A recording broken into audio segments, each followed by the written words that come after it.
Hello everybody, and once again welcome back to How to Guide YouTube channel. Today in this video I'm going to show you how you can change your profile picture on TikTok, so make sure you follow my step to the end. First thing first, I assume that you already have an account on TikTok and already logged in.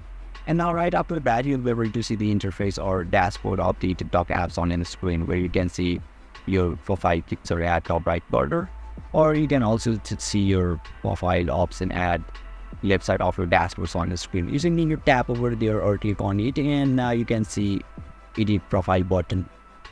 Just click over there. Now finally you can see profile photo, where you can see the small edit icon.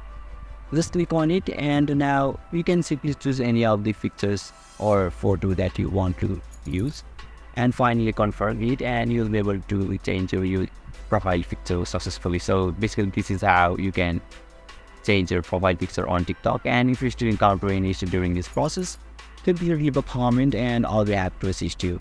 If you found this video helpful, please give it a thumbs up, and if you are new to this channel, make sure to hit the subscribe button and set the bell icon to on so that you can stay updated with our latest content. Thank you for watching, and I'll see you next time.